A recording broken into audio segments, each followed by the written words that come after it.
துன்பமிக உழன்று பிறர் வாட பல செயல்கள் புரிந்து நரைக்கூடி கிழப்பருவம் எய்தி கொடுங்கூற்றுக்கு இறை என பின் மாயும் பல வேடிக்கை மனிதரை போலே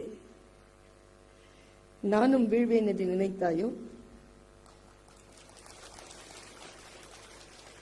என்னை சுடர்மிகும் அறிவுடன் படைத்து விட்டாய், வல்லமைத்தாராயோ இந்த மாநிலம் கையுற வாழ்வதற்கு.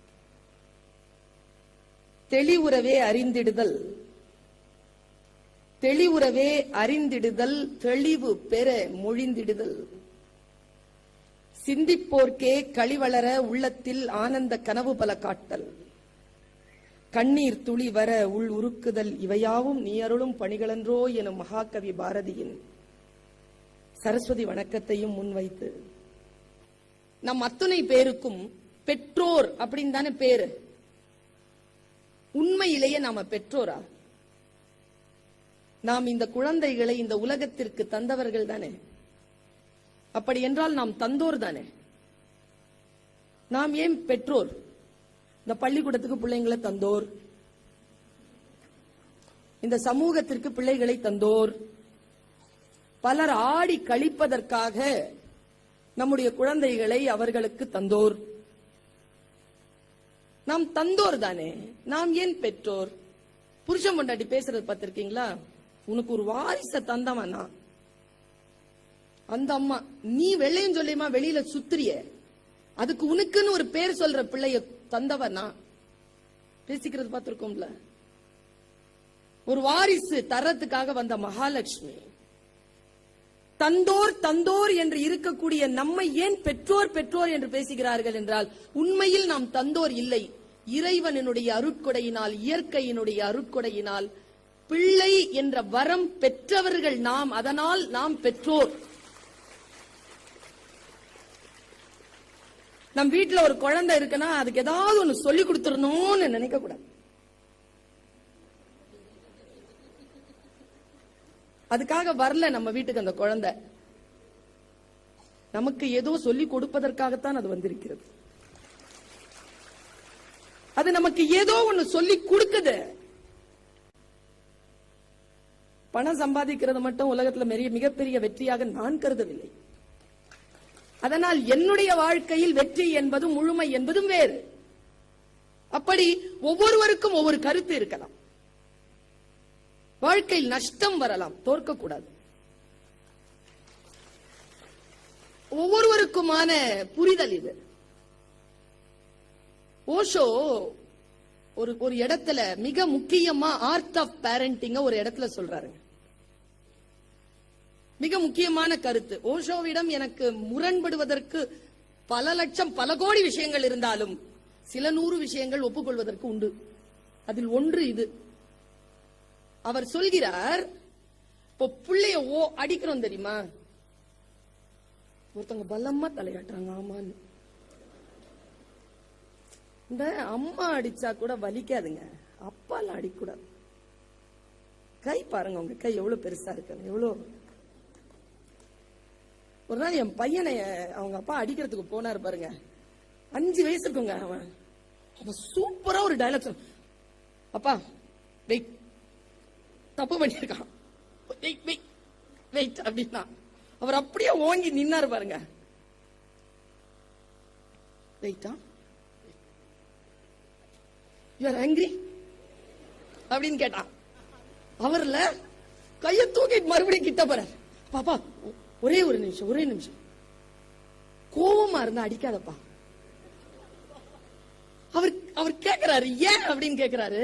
அப்ப நான் செய்த தப்புக்கு நீ என்ன அடிக்கலாம் தான், ஆனா கோவமா இருந்தா அடி கூடதலா விழுதுப்பான்றான். இவ்வளவு பெரிய விஷயம் தெரியுமா? நான் செய்யும் தவறுக்கு நீ என்னை தண்டித்துக் கொள், அது உன் உரிமை. ஆனால் நீ கோபமாக இருக்கின்ற பொழுது அதை செய்யாதே, அது குற்றமாக மாறிவிடுகிறது என்று பேசுகிறான் அந்த குழந்தை. எவ்வளவு பெரிய ஒரு ஞானம் நம்ம வந்து சேர்ற ஒரு இடம். ஓஷோ சொல்கிறார், அடிக்கிற பெற்றோர்கள் இந்த அப்பாக்களை பார்க்கணுமே.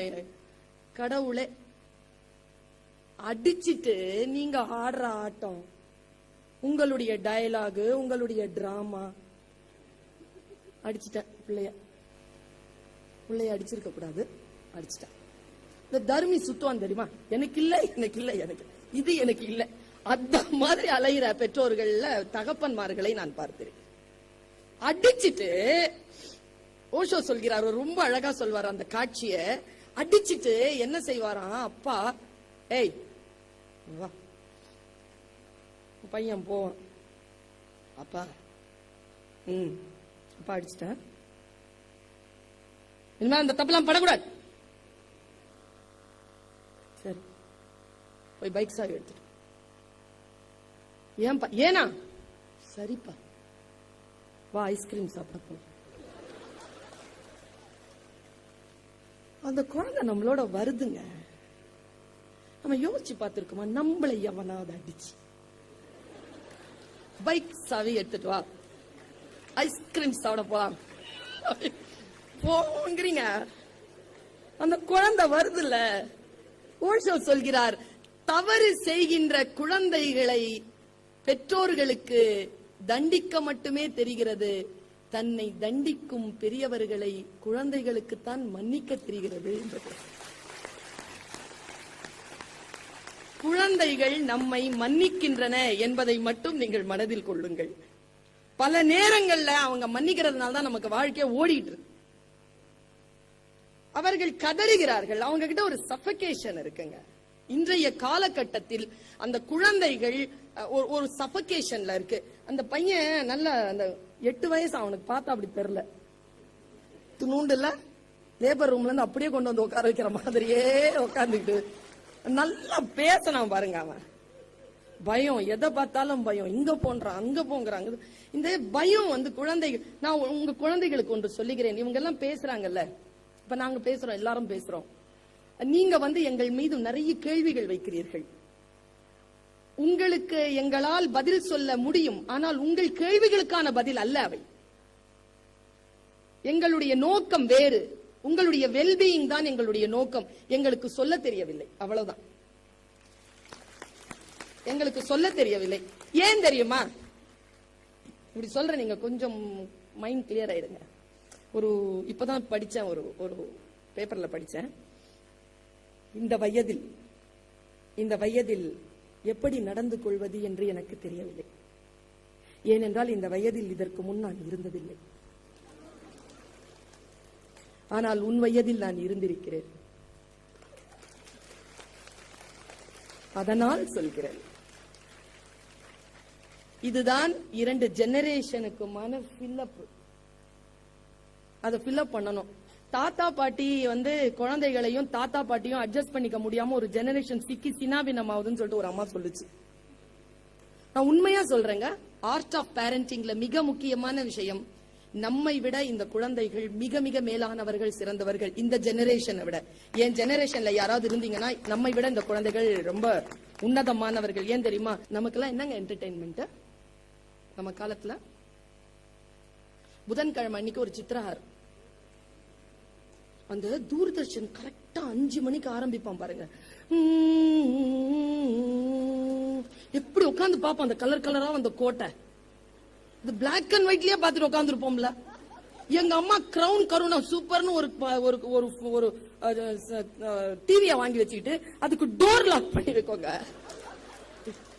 இடுப்புல சொருக்கிட்டு படுத்துட்டு இருக்கோம், நல்ல பள்ளி கொண்ட பெருமாள் மாதிரி, கிட்டையே போக முடியாது. நமக்கு என்னங்க என்டர்டைன்மெண்ட்? நமக்கு ஒரு சித்திராறு புதன்கிழமை அன்னைக்கு, திங்கக்கிழமையும் செவ்வாய்க்கிழமையும் வியாழக்கிழமையும் தாய் நிலம் தந்த வரம் தாவரம் வயலும் வாழும். அப்புறம் வெள்ளிக்கிழமை அன்னைக்கு ஒரு ஒளியும் மொழி, சனிக்கிழமை அன்னைக்கு ஒரு ஹிந்தி படம், ஞாயிற்றுக்கிழமை அன்னைக்கு சாயந்தரம் கள்ள மிட்டாயி தேன் குழல் எல்லாத்தையும் பாக்கெட்ல வச்சுக்கிட்டு பக்கத்து வீட்டுல 25 பைசா டிக்கெட் கொடுத்துட்டு உட்காந்து அந்த டிவியை பாக்குற தமிழ் படம். வேற என்ன நமக்கு டிஸ்ட்ராக்ஷன் இருந்தது, என்டர்டைன்மெண்ட் இருந்தது? நாம வந்து சாதிச்சு வேலுமணி சார் மாதிரி பட்டோலி வீசி பறந்துகிட்டு இருக்கிறோம் இன்னைக்கு. அந்த குழந்தைகளுக்கு என்ன டிஸ்ட்ராக்ஷன் தெரியுமா? 350 சேனல் கையிலங்க. அந்த ரிமோட் கண்ட்ரோல்னு ஒண்ணு வச்சிருக்கான். நம்ம ஊர்ல நமக்கு என்னங்க, சின்ன வயசுல ஒரு மந்திரவாதி தாடி வச்சுட்டு பெரிய பொட்டு வச்சுட்டு பெரிய ஜடாமுடி வச்சுட்டு கருப்பு டிரஸ் போட்டுட்டு இருப்பானே, அவன் கையில தான் அந்த மந்திரக்கோல் இருக்கும். ஏய் மாயக்கண்ணாடியே, 2017 யார் உலக அழகி என்பதனை காட்டு அப்படின்னா உடனே அந்த மாய கண்ணாடி காட்டுச்சு. அத மந்திரவாதி கையில வச்சுக்கிட்டு பார்த்திருந்தோம் நாம. அந்த குழந்தைகளுடைய மாய கண்ணாடி தான் அவர்கள் கையில் இருக்கக்கூடிய அந்த கேட்ஜெட், கையில இருக்கக்கூடிய அந்த விரல் நுனி தான் அவர்களுடைய எல்லா ஆட்டங்களுக்கும். அவ்வளவு விஷயம் அந்த குழந்தைகளுக்கு இருக்க, அந்த குழந்தைகள் இவ்வளவு சாதித்துக் கொண்டிருக்கிறார்கள் என்றால் நிச்சயமாக நம்மை விட அந்த குழந்தைகள் மேலானவர்கள். அவங்களுக்கு ஸ்ட்ரெஸ் அதிகங்க. 4 வயசு குழந்தையில இருந்து ஆரம்பிக்குது ஸ்ட்ரெஸ். அந்த ஸ்ட்ரெஸ்ல இருந்து அந்த குழந்தைகளை விடுவிப்பது எப்படி? அந்த பயத்தை, அவன் தாங்க எனக்கு தொடக்கமே, அந்த புள்ளதாங்க அந்த பாடமே, மத்ததெல்லாம் அதுல இருந்து வர்றதுதான். ஒரே ஒரு செய்தி, என் குழந்தை எனக்கு சொன்ன ஒரு செய்தியை சொல்லிட்டு, ஏன்னா நேரம் நிறைய பேர் பேசுவதை நாங்க கேட்கணும். அந்த நேரம் கரெக்டா நெருங்கிட்டு, கரெக்டா 10 நிமிஷம் கடந்துருச்சு. இன்னும் ஒரு 3-4 நிமிடம் உண்டு. என் பையன் நேற்று முன்தினம் எனக்கு தொலைபேசியில தொடர்பு கொண்டு என்கிட்ட ஒரு விஷயம் பேசினா. நான் அதை அவங்ககிட்ட சொல்லிடுறேன். அவன் ரொம்ப குண்டா இருந்தாங்க, ரொம்ப வெயிட் அவனுக்கு. அந்த பையன் சொன்னால பின்னால உட்கார்ந்து இருக்கானே, அவன் ஏன் தெரியுமா அப்படி இருக்கான்? அவனை விளையாட விடுறதில்ல. கிரவுண்ட்ல இறங்கி விளையாடட்டும், 6 மாசத்துல அவன் வெயிட் ரெடியூஸ் பண்ணிடுவான். விளையாட விடுறதில்ல. அததான் அவன் பிரச்சனையாவே சொல்லியிருக்கான். நிறைய குழந்தைகள் விளையாட மாட்டேன் என்கிறார்கள். இவ்வளவு பெருசா ஆயிட்டாங்க. 88 கிலோ. கோயம்புத்தூர்ல தான் சேர்த்தேன், இங்க சச்சிதானந்தத்துல 2 வருஷங்க. பெஸ்ட் கேடட் வாங்கி இன்னைக்கு 5.9 தாண்டான், 63 கிலோல இருக்கிறான். Hip size 32 வாக்கிட்டான். எப்படிறான்னு கேக்குறேன். ஒரே விஷயம் சொன்னாங்க, அவன் ரியலைசேஷன். அந்த குழந்தைகளுக்கு நாம் ரியலைசேஷன் கொடுக்கிறோம், வேற எதுவுமே கொடுக்க முடியாது. as a teacher I cannot teach. I know I am a teacher, I know the truth. I cannot teach anything to my children. I can inspire. அவ்வளவுதான். அவனுக்கு ஏதோ ஒண்ணு நான் சொல்லிட்டேன், அவனுக்கு ஏதோ ஒண்ணு புரிஞ்சிருச்சு. ஒரே ஒரு வாட்ஸ்அப்ல அவன் ப்ரொஃபைல் போட்டான் பாருங்க. அந்த வாட்ஸ்அப் ப்ரொஃபைல் தான் சொல்லுது, being fat is hard, losing weight is hard, choose your hard. வந்துருச்சா அவனுக்கு ரியலைசேஷன் வந்துருச்சா? அவனுக்கு ரியலைசேஷன் வந்துருச்சுன்னா அதுக்கப்புறம் நாம உள்ள நுழைஞ்சு பண்றதுக்கு ஒண்ணுமே கிடையாது. ஒவ்வொரு குழந்தையும் ஒரு இண்டிவிஜுவல் என்பதனை புரிந்து கொள்ளும். கலீல் கிப்ரான் சொல்லுகிறான், குழந்தைகள் என்பவர்கள் நம் வழியாக வருகிறார்களே தவிர நம்மிடம் இருந்து வருவதில்லை. அவர்களுக்கு நம்முடைய கருத்துக்களை திணித்து விடாதீர்கள் என்று பேசுகிறான். குழந்தைகளை இண்டிவிஜுவலாக வளர விடுங்கள். ஒரு செடி கொடி போல் வளரட்டும். பக்கத்துல உட்கார்ந்து ஒருத்தர் கேட்டாருங்க, இப்போ யாருன்னு தெரியல, எனக்கு சத்தம் மட்டும் தான் கேட்டுச்சு. தாண்டி பாக்குறதுக்கு கொஞ்சம் சங்கடமா இருந்தது, இல்லன்னா மேடையில பேர் சொல்லியிருப்பேன். உங்க ஸ்கூல்ல, அந்த அம்மா கேக்குறாங்க, உங்க ஸ்கூல்ல நீட் எக்ஸாம்க்கு ப்ரிப்பேர் பண்றீங்களா? அவர் எவ்வளவு வயசு குழந்தை வச்சுக்கிட்டு சொல்றாருன்னு தெரியல. 5 வயசு குழந்தை வச்சுக்கிட்டு ஒரு லூசு கேக்குது, என் குழந்தைக்கு நீங்க நீட் எக்ஸாம்க்கு ப்ரிப்பேர் பண்றீங்களான்னு. என்னங்க இது? வாழ்க்கையில இன்ஜினியர் ஆவறதும், டாக்டர் ஆவறதும், வக்கீல் ஆவறதுமா வேலை? பெரிய பணக்காரன் ஆவறதுமா வேற? ஒவ்வொரு வினாடியையும் நிறைவாகும், சந்தோஷமாகும், நிம்மதியாகும் எவன் வாழ்கிறானோ அவன் தானே இங்க வாழ்க்கையில ஜெயிக்கிறவன். அந்த வினாடிகளில் 4 பேருக்கு நன்மை செய்யறானா அவன் தான் எங்க வாழ்க்கையின் சாதனையாளன். அத வச்சுக்கிட்டு அந்த குழந்தைகளை முன்னேற்றுவது. எனக்கு தெரிஞ்ச ஒரு குழந்தை இன்னைக்கு இது படிச்சிட்டு இருக்கு, என்ன வெட்டினரி டாக்டருக்கு. அவன் இன்ஜினியரிங் படிக்கிற பையன். அவ்வளவு நல்லா மூளை அவனுக்கு, குவான்டிபிகேஷன் தெரிஞ்ச ஒரிஜினல் இன்ஜினியர் ஆகக்கூடிய தகுதி படைச்ச குழந்தை. அவனை அவங்க அப்பா இன்ஜினியர் ஆகணும்னு சொல்லி இருக்கிறாரு. ஆனா அவன் வெட்டினரி டாக்டர் ஆயிட்டான். அவங்க அப்பா அதை அலோவ் பண்ணிட்டாரு. அவங்க அப்பா கோமா தான் சொல்றாரு, என் பையனை நான் இன்ஜினியர் ஆக்கணும்னு விரும்பினேன், அவன் இப்ப வெட்டினரி டாக்டர் ஆயிட்டான். சரி, ஏங்க வெட்டினரி டாக்டர் ஆகணும்? உங்க பேச்சு அவன் கேட்கலையா? இல்ல நான் +2 முடிச்ச உடனே அவன் கிட்ட அந்த ஃபார்ம் கொண்டு போய் கொடுத்தேன். அவன் ஃபில்அப் பண்ணான். அவனுக்கு பாம்புனா ரொம்ப பிடிக்குங்க. சின்ன வயசுல இருந்து டப்பால டிஃபன் பாக்ஸ்ல எல்லாம் பாம்பு கொண்டு வருவான். அவன் வெட்டினரி டாக்டர் தான் ஆகணும்னு நிக்கிறான். நல்ல மார்க் வாங்கி இருக்கிறடா, தயவு செஞ்சு நீ இன்ஜினியரிங் படிடான்னு நான் சொன்னேன். அவன் சரின்ட்டான் மேடம் அப்படின்னாரு. அவன் தான் சரின்னு சொல்லிட்டானே சார், அப்புறமா ஏன் சார் அவனை வெட்டினரி டாக்டர் ஆக விட்டீங்கன்னு கேட்டேன். அதுக்கு அவர் தந்த பதில் பாருங்க. பையன் சொன்னானா, அப்பா நான் வந்து இன்ஜினியர் ஆயிடுறேன்ப்பா, இன்ஜினியர் ஆயிட்டு அதுக்கப்புறமா வெட்டினரி டாக்டர் ஆவான், ஓகேவான்னு கேட்டானா. சாமி நீ வெட்டினரி டாக்டரே ஆயிக்கோன்னு சொல்லி விட்டுட்டேன் மேடம் அப்படிங்கிறாரு. வாழ்க்கையில் நிறைய சம்பாதிப்பது அல்ல இலக்கு. இலக்கு என்பது அந்த குழந்தை மகிழ்ச்சியுடனும் நிறைவுடனும் சந்தோஷத்துடனும் முழுமையான ஆயுளுடனும் நம் முன்னால் வந்து நிற்கிறதா, அதுதான் இயற்கைக்கு நாம் தருகின்ற கைமாறு. அந்த குழந்தைகளை அப்படி வளர்ப்போம் என்று சொல்லிக்கொண்டு வாய்ப்பளித்தமைக்கு நன்றி பாராட்டி உங்கள் அத்துணை பேரையும் வாழ்த்தி விடைபெறுகிறேன். நன்றி.